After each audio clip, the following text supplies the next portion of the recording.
নমস্কার বন্ধুরা, আজ শোনাব শ্রীযুক্ত সৈয়দ মুস্তাফা সিরাজের একটি অদ্ভুত রহস্য গল্প, সবুজ সংকেত।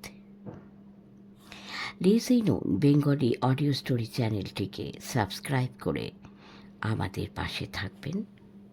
শুরু করছি সবুজ সংকেত।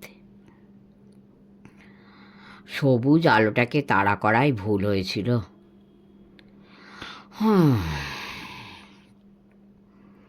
বিজ্ঞানী চন্দ্রকান্ত ঘুম ঘুম স্বরে বললেন, চাউনি উদাস।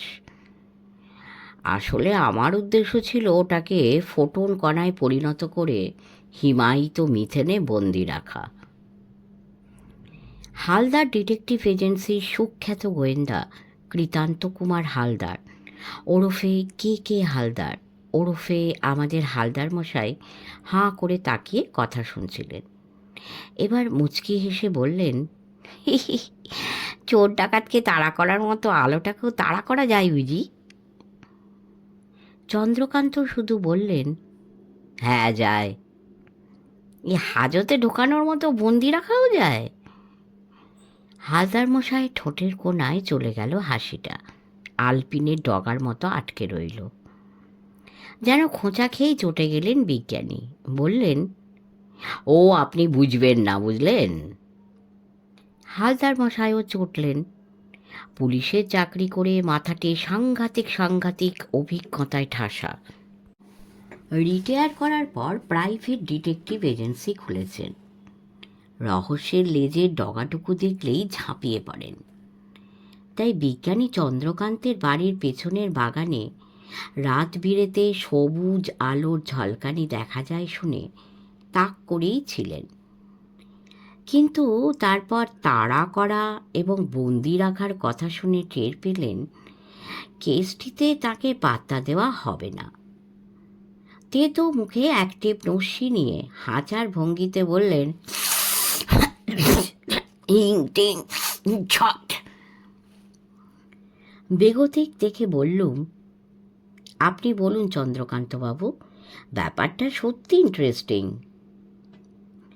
যার ঘরে আমাদের এই সমাবেশ তিনি একটু তফাতে ইজি চেয়ারে বসে খবরের কাগজ পড়তে পড়তে সাদা দাড়িতে আঙুলের চিরুনি টানছিলেন। চওড়া টাকে সকালে রোদ্দুরের প্রতিফলন। এতক্ষণে মুখ খুললেন, হালদার মশাই, আশা করি প্রাচীন ভারতে যুদ্ধাস্ত্র নাগপাশের কথা শুনেছেন। হালদার মশাই একটু অবাক হলেন। হ্যাঁ শুনেছি কর্নেল স্যার, আমার ধারণা নাগপাশ আসলে ল্যাসো, স্রেফ দড়ির ফাঁস। বিজ্ঞানী চন্দ্রকান্ত নড়ে চড়ে বসলেন। লেজার বিমকেও নাগপাশের মতো ব্যবহার করা যায়, উত্তেজিতভাবে বললেন তিনি। আমার উদ্দেশ্য ছিল লেজার নাগপাশে সবুজ আলোটাকে আটকে ফেলা। তারপর যা বলছিল, হিমায়িত মিথেনে ঢুকিয়ে দিতে পারলেই কেল্লা ফতে। হালদার মশাই ভুরু কুঁচকে বললেন, বেশ, তাতে হতটা কি? পৃথিবীতে প্রাণ সৃষ্টির প্রথম পর্যায়টা জানা যেত। চন্দ্রকান্ত জোর গলায় বললেন, আমার একটা রে ডিটেক্টর আছে, তা থেকে বুঝতে পেরেছি সবুজ আলোটা আসছে ইউরেনাসের 9টা বলয়ের কোনো একটা থেকে। মার্কিন মহাকাশযান ভয়েজার থেকে পাঠানো ডাটা ডিকোড করে জানা গেছে বলয়গুলোতে সৌর নীহারিকার মতোই মহাজাগতিক ধুলো আর হিমায়িত মিথেন কণিকা ঠাসা। তো হিং টিং ছাট। হালদার মশাই খিখি করে হেসে উঠে বললেন। কথায় বাধা পড়ায় বিজ্ঞানী খাপ্পা হয়ে বললেন, এসব আপনি বুঝবেন না। না, এ টঙ্কার বিচলিত করতে পারল না গোয়েন্দাকে। আলবাত বুঝি, বলে তিনি বাতটাকে থাপ্পড় মারলেন একটা চটাস করে। বিব্রত মুখে গৃহকর্তার দিকে তাকালুম। তিনি সাধু বাবার মতো চুপ। বিজ্ঞানী চন্দ্রকান্ত এবার মার মুখী হয়ে ঝুঁকে এলেন গোয়েন্দা কে হালদারের দিকে। গরম গরম শ্বাস প্রশ্বাসের সঙ্গে বললেন, কি বোঝেন শুনি?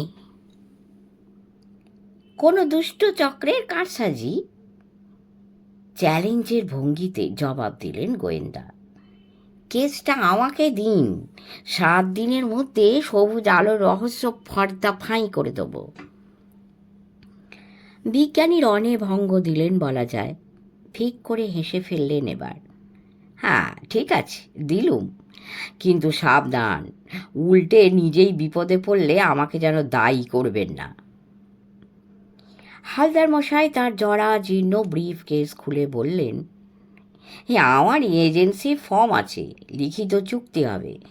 আমি মশাই মুখের কথায় আজকাল আর কেস নিই না।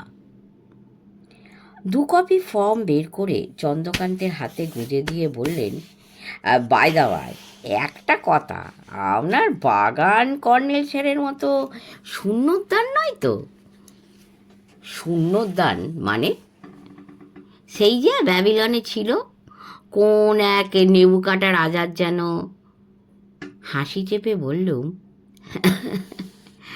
নেবু কাটা রাজা নয় হালদার মশাই, সম্রাট নেবুকাডনেজারের। গৃহকর্তা কর্নেল নীলাদ্রি সরকার শুধরে দিলেন, নামটা নেবুকাডনেজার বা নেবুচাডনেজার বলে পরিচিত। খ্রিস্টপূর্ব 6ষ্ঠ থেকে 7ম শতকে যে সম্রাট ব্যাবিলনে তথাকথিত শূন্যদান তৈরি করেছিলেন, তাঁর প্রকৃত নাম ছিল নেবুকাদনেজার। যাই হোক, আমার ছাদের প্ল্যান্ট ওয়ার্ল্ডকে হালদার মশাই শূন্যদান বলেছেন, খাসা অপূর্ব।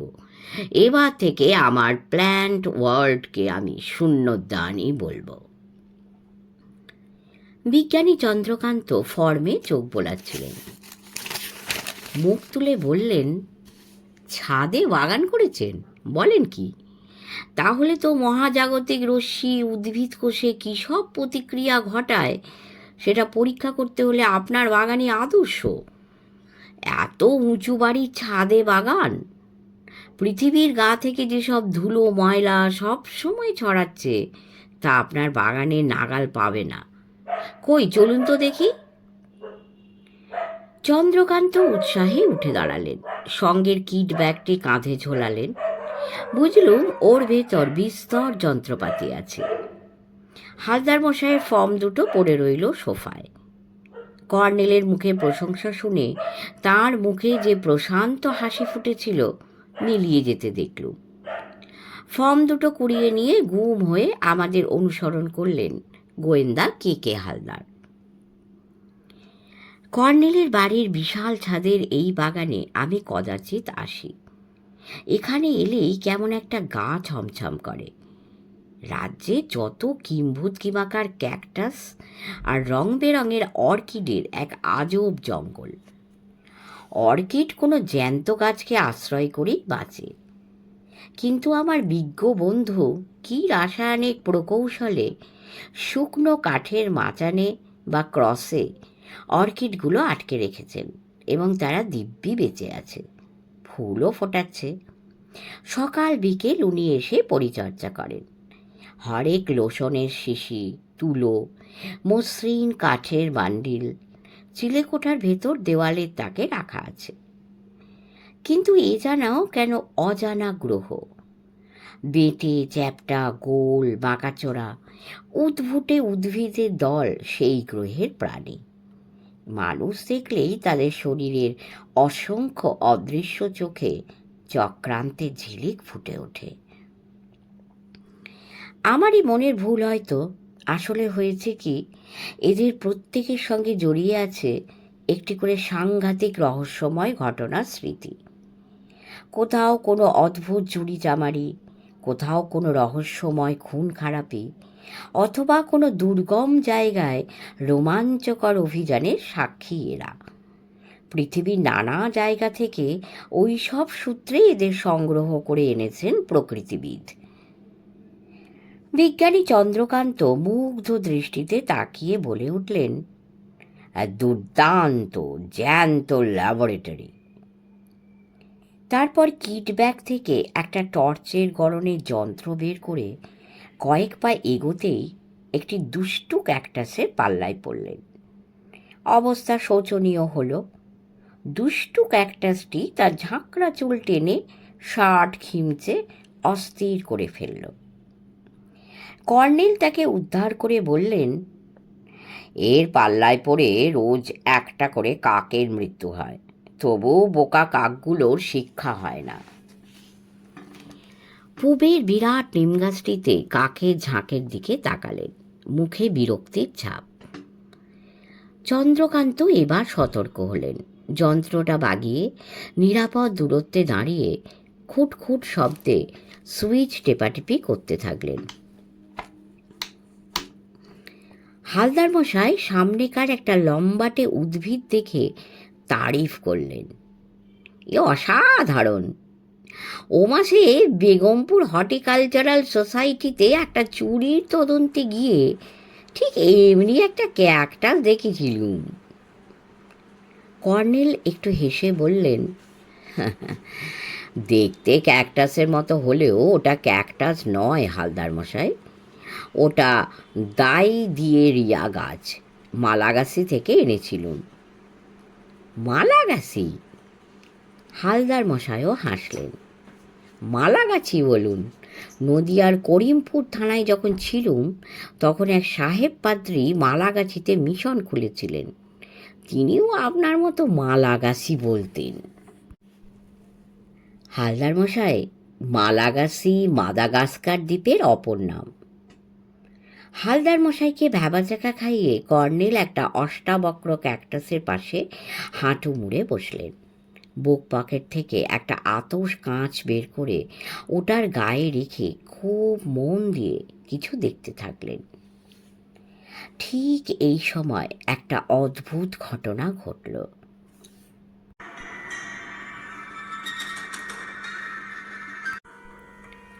আকাশপথে মার্বেলের গুটির সাইজ কি একটা জিনিস এসে কর্নেলের টুপিতে ঠকাস করে পড়ল। পড়াটা উনি টের পেলেন, কারণ সঙ্গে সঙ্গে টুপি শুদ্ধ মাথাটা জোরে নাড়া দিলেন। ফলে খুদে জিনিসটি ছিটকে এসে আমার পায়ের কাছে পড়ল। তারপর চমকে উঠল। ছোট্ট একটা নুড়ি, তাতে লাল সুতো দিয়ে একটা ভাঁজ করা চিরকুট জড়ানো আছে। দেখা মাত্র চারদিকের উঁচু ও নিচু বাড়িগুলো ছাদ লক্ষ্য করলুম।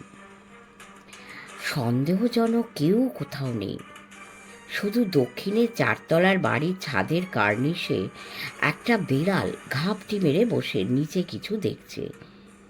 বিড়ালের পক্ষে এ কাজ সম্ভব নয়। পূবের নিম গাছের কাকগুলোকেও সন্দেহ করা চলতো। কাকেরা বড্ড ঝগড়াটে এবং কোনো জিনিস ঠোঁটে কামড়ে নিয়ে যেতে ঝগড়া করতে ছাড়ে না, তাই ঠোঁট থেকে জিনিসটা পড়ে যাওয়া সম্ভব। কিন্তু তাই বলে চিরকুট বাঁধা নুড়ি? যতদূর জানি কাকেরা অন্তত পায়রাদের মতো ডাক পিয়নের কাজ করে না। ডাক পিয়নের কথা মাথায় আসার কারণ ওই চিরকুটটা। হালদার মশাই ঠ্যাঙা মানুষ, দু হাতে দুটি হাতকে ঝুঁকে কর্নেলের কাজ কারবার দেখছেন এবং দু হাঁটুতে হাত দুটি ভর করেছেন। একটু তফাতে দাঁড়িয়ে চন্দ্রকান্ত একটা অর্কিডের গায়ে তার যন্ত্রটা ঠেকিয়ে অনবরত খুট খুট শব্দে সুইচ টেপাটেপি করছেন। চিরকুট বাঁধা নুড়িটা কাঁপা কাঁপা হাতে কুড়িয়ে নিল। তারপর সুতো ছেড়ে ভাঁজ খুলে দেখতেই বুকের ভিতরটা ধড়াস করে উঠল। আঁকা বাঁকা হরফে লাল কালিতে লেখা আছে, কো 2 কে চুরি করেছি, নাক গুলিও না, টাক ফুটো হয়ে যাবে, ইতি হাহা হুহু। দম আটকানো গলায় চেঁচিয়ে উঠলুম, কর্নেল, কর্নেল, সর্বনাশ! হালদার মশাই ছিলে ছেঁড়া ধনুকের মতো সিধে হয়ে গেলেন। চন্দ্রকান্ত ঘুরে দাঁড়ালেন। দুজনেই এক গলায় বলে উঠলেন, কি কি কিডন্যাপিং। হেপো রুগীর মতো বললুম, কারা কাউকে কিডন্যাপ করে এইমাত্র চিঠিটা ছুঁড়ে বেড়েছে। হালদার মশাই এক লাফে এগিয়ে এসে আমার হাত থেকে চিরকুটটা ছিনিয়ে নিলেন। তারপর তিনি ওই মাদাগাস্কারি দাই দিয়ে রিয়ার মতোই খেকুটে এবং টান টান হয়ে গেলেন। চন্দ্রকান্ত হন্তদন্ত হয়ে এসে উঁকি মেরে চিরকুটটা পাড়ার চেষ্টা করলেন, কিন্তু তিনি বেঁটে মানুষ, তাই যন্ত্রে শরণাপন্ন হলেন। কিড ব্যাগ থেকে একটা পেরিস্কোপ জাতীয় যন্ত্র বের করে ফেললেন।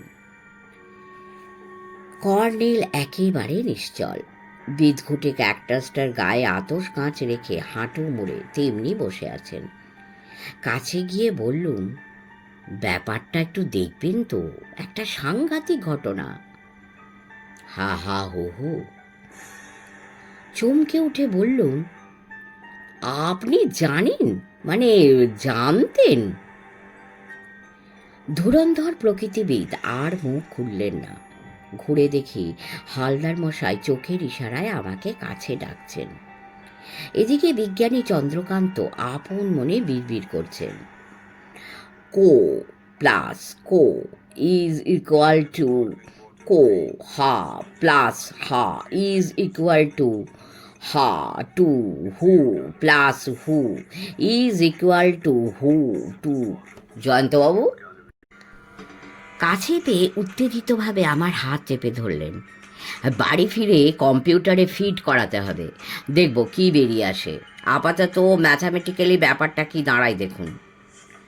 তারপর আমাকে ছেড়ে দিয়ে যন্ত্র দুটো কিট ব্যাগে ঢুকিয়ে নোট বই ডট পেন বের করলেন। খসখস করে লিখে ফেললেন, কে ও প্লাস কে ও ইন্টু হা প্লাস হা প্লাস হো প্লাস হো equal to 2KO into 2HA plus 2 হো।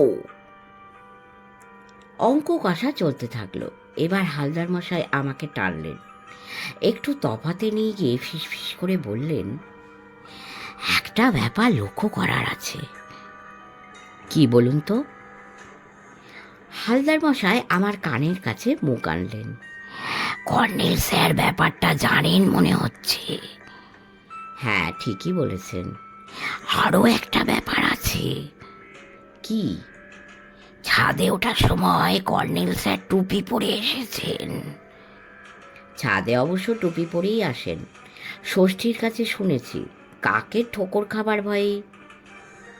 আমার কথার ওপর ফিক করে হাসলেন হালদার মশাই। ওই নুড়িটাতে চিঠি বাঁধা ছিল, তাই না? আপনি বলার আগেই আমার চোখে পড়েছে। এখন বুঝুন, কর্নেল স্যার টুপি পরে না এলে ওনার টাক এতক্ষণে রক্তারক্তি হতো কি না?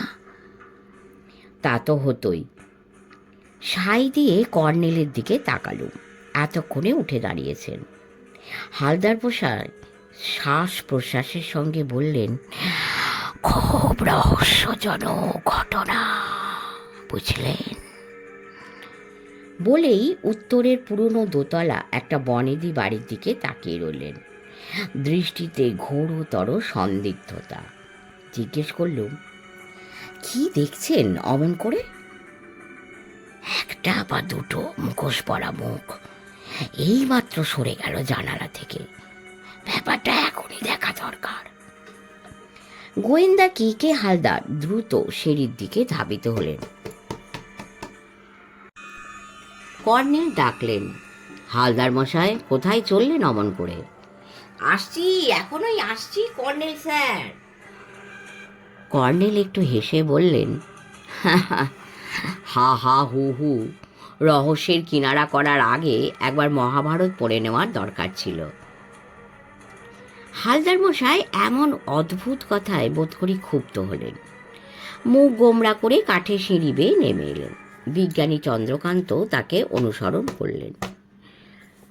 বুঝলুম এখনই বাড়ি ফিরে কম্পিউটারের সামনে বসবেন।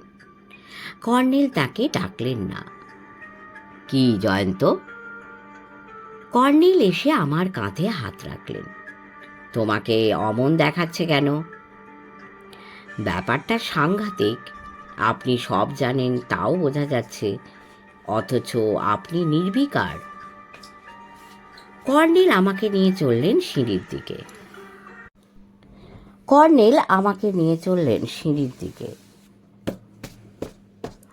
চলো করাও একটা কফি খাওয়া যাক। কফি হিমায়িত ঘিলু চাঙ্গা করে ডার্লিং। নিচের সেই বিশাল জাদুঘর সদৃশ্য ড্রয়িং রুমে ফিরে সোফায় ধপাস করে বসে পড়লুম। কর্নেল টুপি খুলে ইজি চেয়ারে বসে হাঁক দিলেন, ষষ্ঠী। ষষ্ঠী ওপাশে দরজার পর্দা তুলে করুণ মুখে বলল, বাবা মশাই, একটু আগে আবার সেই ভূত প্রেতের ফোন এসেছিল। কর্নেল চোখ পাকিয়ে বললেন, কোনো কথা নয়, কফি ঝটপট। ষষ্ঠী দ্রুত অদৃশ্য হলো ভেতর দিকে। বললুম, ষষ্ঠী ফোনের কথা বলল, খুলে বলবেন এবার? তোমার কাগজের খবর হবার মতো কিছু নয়। অন্তত এই হাহা হুহু ব্যাপারটা তো নয়। তবে আমার ভয় হচ্ছে হালদার মশাই কোনো বিপদে না পড়েন। উনি উত্তরের একটা দোতলা বাড়ির জানালায় মুখোশ পরা কাদের একটা দেখেছেন। কর্নেল কোনো কথা বললেন না, চোখ বুজে দোল খেতে থাকলেন। এই সময় ফোন বাজল।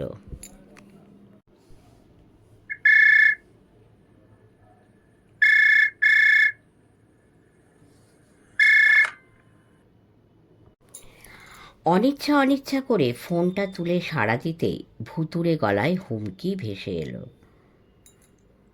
এই বড় ঘুঘু, সাবধান, হাহা হুহু কোকোকে চুরি করেছে। তারপর ফোন রাখার শব্দ হলো। আতঙ্কে আমার শরীর হিম হয়ে গেল। অবসাথে ফোনটা রেখে দিলুম। তারপর ব্যস্তভাবে বললুম, কর্নেল, এই কিডন্যাপাররা শাসালো, বলল হাহা হুহু কোকোকে চুরি করেছে। ষষ্ঠী চুপচাপ কফির ট্রে রেখে গেল। কর্নেল বললেন, কফি খেয়ে নাও ডার্লিং, এখনই বেরোনো দরকার। হালদার মশাইয়ের জন্য আমার বেশ ভাবনা হচ্ছে। কফিটা ছিল যেমন গরম তেমনই কড়া।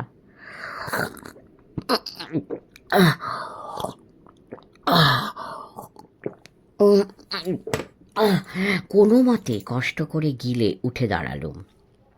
আমার আর তর সইছিল না। কর্নেল টুপি পরে একটা ছড়ি হাতে বেরোলেন। দাঁতে কামড়ানো জ্বলন্ত চুরুট। বাড়ির নিচে ডান দিকে একটা গলি। সেই গলি রাস্তায় আন্দাজ 100 মিটার এগিয়ে ফের ডাইনে ঘুরে একটা গেট দেখতে পেল। গেটের মাথায় ঘন বোগেনভিলিয়ার ঝাঁপি। কোনো দারোয়ান নেই। ভেতরে লনে এক ফালি রাস্তা দেখা যাচ্ছিল। দুধারে একসময় বাগিচা ছিল, এখন জঙ্গল হয়ে আছে। বনেদি বড়লোকের বাড়ি বলেই মনে হলো, কিন্তু এখন সেই সচ্ছলতার চেকনাইটি ক্ষয়ে গেছে। দেওয়ালে কার্নিশে ফাটল আর শ্যাওলা। নিষ্ঠুর চেহারার উদ্ভিদ হিংসুটে শেকড় ঢুকিয়ে বাড়িটাকে উপড়ে ফেলার চেষ্টা করছে। গেটের পাশে ভাঙাচোরা ফলকে কি লেখা পড়তে পারলুম না। তাহলে এই বাড়িটারই জানলায় কি হালদার মশাই মুখোশ পরা কাদের দেখতে পেয়েছিলেন কর্নেলের শূন্যদান থেকে? কর্নেল গেট খুলে বললেন, হালদার মশাই বিপন্ন। আঁতকে উঠে বললুম, কেন, এ কথা বলছেন কেন? অ্যালসেসিয়ানটা সারা শব্দ নেই তাই। আর ঠিক বুঝলাম না। একটু পরেই বুঝবে। এই সময় লনের রাস্তায় কোন আমলের বিছানো নুড়িগুলোর দিকে চোখ গেল। দেখলুম কর্নেল এই বাড়ির ছাদ থেকেই চিরকুটটা নুড়িতে বেঁধে গুলতিতে করে ছোড়া হয়েছিল। কারণ এই দেখুন, একই সাইজের কত নুড়ি। কর্নেল কানে নিলেন না, গাড়ি বারান্দার তলায় গিয়ে ডাকলেন, গোবিন্দ আছো নাকি? ও গোবিন্দ! সাড়া না পেয়ে দরজায় কড়া নাড়তে থাকলেন। সিঁড়ির ওপর প্রকাণ্ড দরজা ভেতর থেকে বন্ধ। একটু পরে দরজা খুলে গেল। এক মারকুটে চেহারার ভদ্রলোক, পরনে যেমন তেমন প্যান্ট শার্ট, কিন্তু জুলফি, গোঁফ আর চিবুকে দেখুন সই দাড়ি। কর্নেলকে দেখে উত্তেজিতভাবে বললেন, আসুন কর্নেল, সচক্ষে দেখুন আইন শৃঙ্খলার কি অবস্থা হয়েছে আজকাল। কর্নেল বললেন, কি ব্যাপার হরবাবু? হরবাবু বললেন, এই দিন দুপুরে ঘরে চোর ঢুকেছিল, ব্যাস অমনি পড়েছে ডনের পাল্লায়। গোবিন্দকে থানায় খবর দিতে পাঠিয়েছি, ফোনে লাইনই পাওয়া গেল না থানার। কথা বলতে বলতে একটা হল ঘরে আমাদের ঢোকালেন হরবাবু। দেওয়ালে বড় বড় পুরনো পোর্ট্রেট, মেঝেই জিন ও কার্পেট, বেরঙা সোফা সেট, গদি ছেঁড়া চেয়ার আর কুশন। বাঁ দিকের একটা ঘরের দরজা খোলা এবং পর্দা ঝুলছে। সেখানে একটা লেজ দেখা গেল আর গজরানি শোনা গেল। বুঝলুম ডন নামক চতুষ্পদ দজ্জাল প্রাণীটি ওখানে দুঠ্যাং মুড়ে বসে আছে। হরবাবু পর্দা সরাতেই করুণ দৃশ্যটা চোখে পড়ল। কোণার দিকে জড়ো সড়ো হয়ে দাঁড়িয়ে আছেন গোয়েন্দা কে হালদার।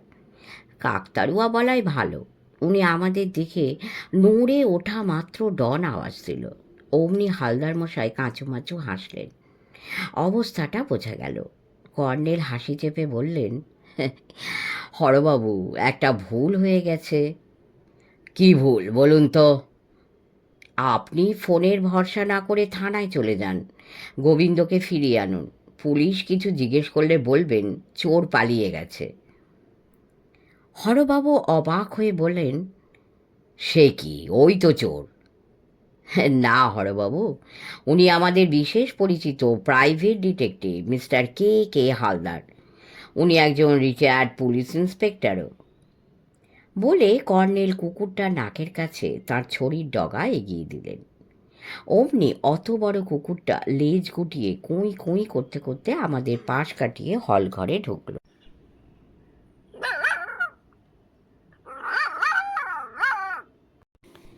হরবাবু ভুর কুঁচকে বললেন, এর মানে? মানে পরে শুনবেন, আপনি প্লিজ থানায় গিয়ে গোবিন্দকে ডেকে আনুন। হরবাবু গোমরা মুখে বেরিয়ে গেলেন। এবার হালদার মশাই বাফস বলে কাছের একটা চেয়ারে বসে পড়লেন। নসিও নিলেন, ঘাম ঝরছে দরদর করে। কর্নেল তাঁর দিকে মনোযোগ না দিয়ে ডাকলেন, হা হা হু হু, চলে এসো এবার, এক হাত লড়া যাক। পেছনে হলঘরের ভেতর থেকে কেউ বলে উঠল, হাতে নাতে বাওয়াল ধরা পড়েছে, হা হা হু হু বন্দি কর্নেল। ঘুরে দেখি এক অমায়িক চেহারার বৃদ্ধ হাসি মুখে দাঁড়িয়ে আছেন। পরনে ধুতি পাঞ্জাবি, পাতা চাপা ঘাসের মতো ফ্যাকাশে গায়ের রং, হাতে একটা নকশাদার ছড়ি, লাঠি বলাই উচিত। কর্নেল হাসতে হাসতে বললেন, মাঝখান থেকে আমাদের হালদার মশাইকে ভুগিয়ে ছাড়ল। কই চলুন, ওদের কি অবস্থা দেখি। বৃদ্ধ ভদ্রলোক উঁকি মেরে হালদার মশাইকে দেখে বললেন, কে উনি? আপনি তাহলে নিচের তলার ঘটনা সম্পর্কে কিছু জানেন না দেখছি। না তো, কি ব্যাপার? কর্নেল হালদার মশাইয়ের পরিচয় দিয়ে আগাগোড়া ঘটনাটি বললেন। বৃদ্ধ ভদ্রলোক খুব হাসলেন, তারপর বললেন, যাই হোক, শ্রীমানদয়ের দৌলতে এই একঘেয়ে নিরানন্দ জীবনে মাঝে মাঝে কিছু বৈচিত্র্য মেলে। আজ ভোরবেলা থেকে মনটা বিশেষ ভালো ছিল না, এখন আবার চাঙ্গা হয়ে গেল। আসুন আসুন, ওপরে গিয়ে বসা যাক। হল ঘরের একদিকে ঘোরালো কাঠের চওড়া সিঁড়ি। দুতলার একটা ঘরে আমাদের অভ্যর্থনা করে বসালেন ভদ্রলোক। ঘরটা সেকেলে আসবাবে সাজানো, 19 শতকে বানেদিয়ানা ছাপ আষ্টে পৃষ্ঠে লেগে আছে। হালদার মশাই এবং আমার উদ্দেশ্যে কর্নেল বললেন, এ বাড়ির অনেক ইতিহাস আছে। নবাবী আমলের দলিল দস্তাবেজ ঘাঁটলে প্রচুর তাক লাগানো খবর পাওয়া যাবে এ বাড়ি সম্পর্কে। বাড়ির কর্তা বললেন, পুরনো কাসুন্দি ঘেঁটে আর লাভ নেই কর্নেল, আসুন কয়েদিদের উদ্ধার করবেন। সাবধান, রীতিমতো যুদ্ধের সম্ভাবনা আছে কিন্তু। কর্নেল ওর সঙ্গে বেরিয়ে গেলে হালদার মশাইকে জিজ্ঞেস করলুম, কুকুরের পাল্লায় পড়লেন কি করে? হালদার মশাই কাঁচুমাচু হেসে বললেন, আগে গেট থেকে উঁকি মেরে দেখি নিচের হল ঘরে দরজা খুলে ওই হরবাবু বেরিয়ে সন্দেহজনকভাবে বাড়ির পেছন দিকটায় চলে গেলেন। চেহারাখানা তো দেখলেন, একেবারে দাগি ক্রিমিনাল মনে হয় না? তো সেই ফাঁকে আমি হল ঘরে ঢুকে পড়লুম। সেই সময় ওপরে কুকুরের গজরানি, অমনি পাশের ওই ঘরটাতে ঢুকে পড়লুম। তারপর কুকুর বেটার ছেলে এসে দরজায় বসে পড়ল। ভাগ্যে ঝাঁপিয়ে পড়েনি, কিন্তু আশ্চর্য বুঝলেন, এই যতবার পকেটে হাত ঢুকিয়েছি, রিভলভার বের করতে যাচ্ছি, এই ততবার গজরে গজরে উঠছি। বেগতিক দেখে ঠায় দাঁড়িয়ে রইলুম নড়নচড়ন অবস্থায়। একটু পরে হলঘরের বাইরে দরজা বন্ধ করার শব্দ হলো, তখন বাধ্য হয়ে সাড়া দিতে হলো। বুঝলেন না, অ্যাসিশিয়ান বলে কথা। কিন্তু হরবাবু না টরবাবু এসে আমাকে দেখেই চোর বলে হাঁক ছাড়লেন। অমনি কালো হোঁতকা চেয়ারের এক পালোয়ান মানে গোবিন্দ না টোবিন্দ এসে হাজির। ও জীবনে এমন বোকা কখনো বনতে হয়নি মশাই। কর্নেল এবং বাড়ির কর্তা দুটি মুখোশ পরা ক্ষুদি মানুষকে নিয়ে ঘরে ঢুকলেন। ওদের দুজনেরই হাতে দুটো কালো রঙের লম্বাটে খেলনা পিস্তল, একজনের বুক পকেটে একটা গুলতি। কর্নেল ওদের মুখোশ খুলে দিতেই বেরিয়ে পড়ল সুন্দর দুটি ছেলে। 9-10 বছর বয়স মোটে, মুখে মিটিমিটি হাসি। দেখা মাত্র বুঝলুম ওরা দুটি যমজ ভাই, একে অন্যের প্রতিমূর্তি। কর্নেল বললেন, শেঠ মশাই, ভিলেনদের পরিচয় করিয়ে দিন। কে হা হা আর কে হু হু আপনি ভালো জানেন। শেঠ মশাই একজনের চুল টেনে দিয়ে বললেন, ইনি হা হা গুলতিওয়াজ। অন্যজনের কান টেনে দিয়ে বললেন, আর ইনি হু হু। আর বলবেন না, এদের দোষীপনায় সারাক্ষণ অস্থির হয়ে থাকি। হা হা গুলতি ছোঁড়ে আর হু হু চিরকুট লেখে। হালদার মশাই জিজ্ঞেস করলেন, কিন্তু কো দুই ব্যাপারটা কি? এরাই কোমল আর কোরক। কোমল হলো হা হা আর কোরক হলো হু হু। সেই ডক্টর জেকিল আর মিস্টার হাইটের মতো আর কি। নিজেরাই হিরো, নিজেরাই ভিলেন, নিজেরাই নিজেদের কিডন্যাপার। শেঠ মশাই হাসতে হাসতে একটা আরাম কেদারায় বসে পড়লেন। সেই সুযোগে হা হা হু হু শুরু করে বেরিয়ে গেল। কর্নেল এসে হালদার মশাইয়ের পাশে বসলেন, বললেন, আপনাকে মহাভারত পড়তে বলেছিলুম হালদার মশাই। হালদার মশাই রহস্য কেঁচে যাওয়ায় নিরাশ, শুধু বললেন, হ্যাঁ। মহাভারতে হা হা আর হু হু নামে দুই গন্ধর্বের কথা আছে। শেঠ মশাই বললেন, আসলে ওদের প্রাইভেট টিউটর তপব্রত এই চক্রান্তের মূলে। কর্নেলকে নিয়ে মজা করার ফোন দিই, আর যেই না গুলতি ছুঁড়েছে অমনি ধরে ফেলেছি। শ্রীমানরা একটু আগে সব কবুল করেছে। মহাভারতের হা হা হু হু গন্ধর্বের কথা ওরা কেমন করে জানবে? তপব্রত শিখিয়েছে। সেও একটা বোকার বোকা। তার যত ডিগ্রি জাহাজ হোক না কেন, কর্নেলকে ফাঁকি দেওয়া কি সহজ কথা?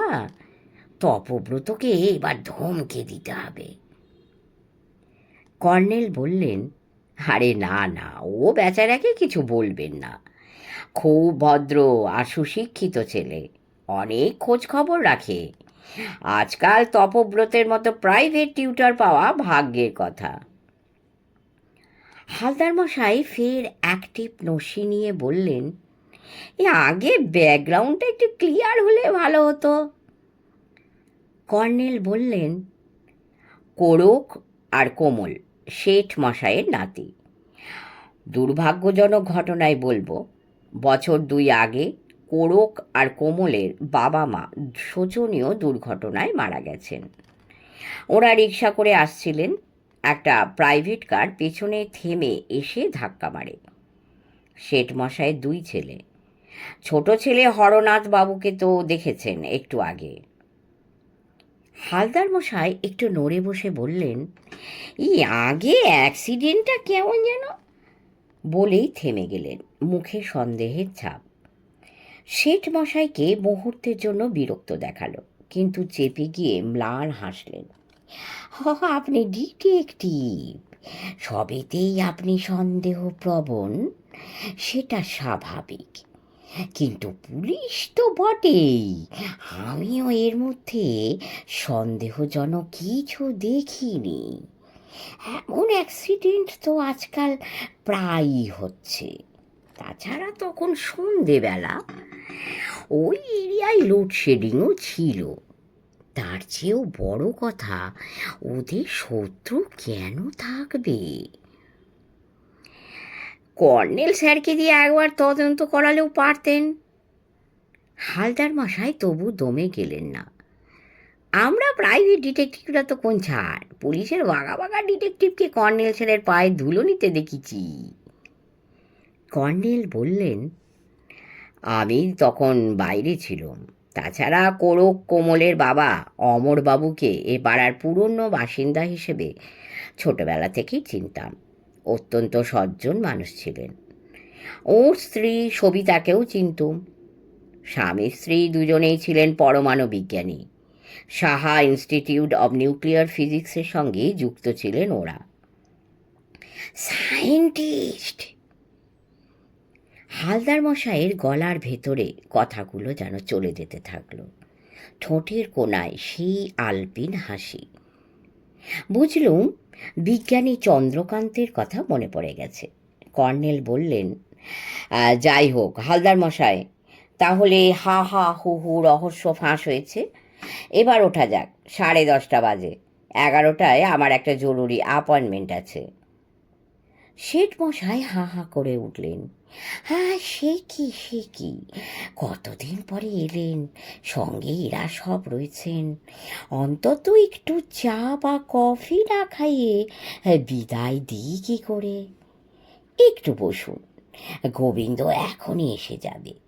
সমস্যা হয়েছে, রান্না বান্নার জন্য কাজের লোক জোটে না। গোবিন্দই সব করে টরে অগত্যা। হরর যা মেজাজ, একটা কাজের লোকও টেকে না। কদিন থেকে তারপরে কেটে পড়ে। হালদার মশাই বললেন, এই হরনাথ বাবুর মানে কোনো ফ্যামিলি ট্যামিলি নেই? জবাব দিলেন কর্নেল, উনি বিয়ে করেননি, তবে দাদার মতোই গুণী মানুষ। দারুণ ছবি আঁকেন। নিচের একটা ঘরে ওর স্টুডিও আছে, সারাক্ষণ সেখানেই থাকেন। শেঠ মশাই বিরক্ত মুখে বললেন, ও একটা বদ্ধ পাগল, পাগল আর গোয়ার, অকম্মার ধারে একেবারে।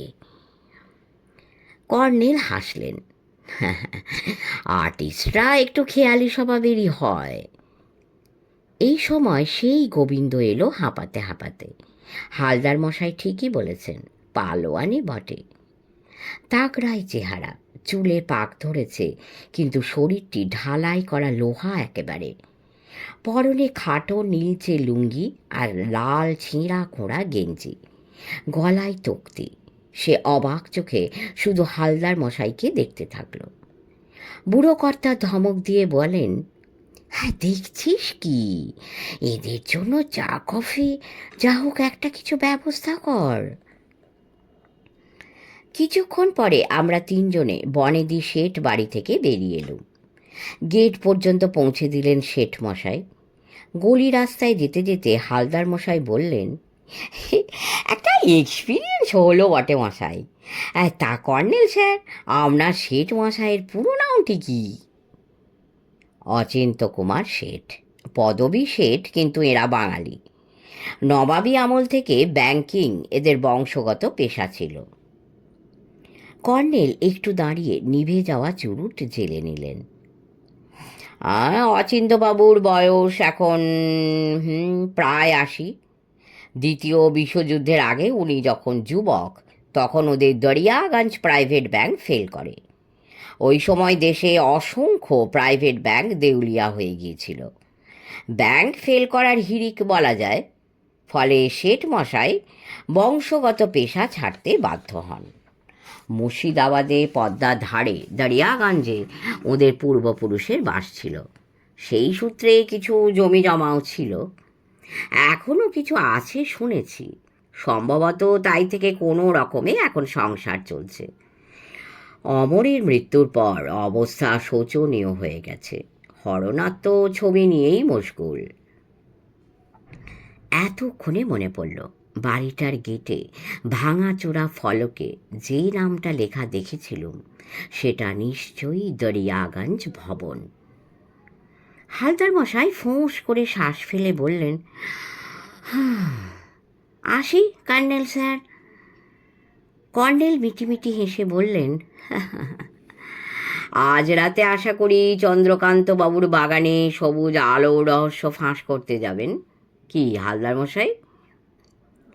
উনি শুধু হাসবার চেষ্টা করলেন।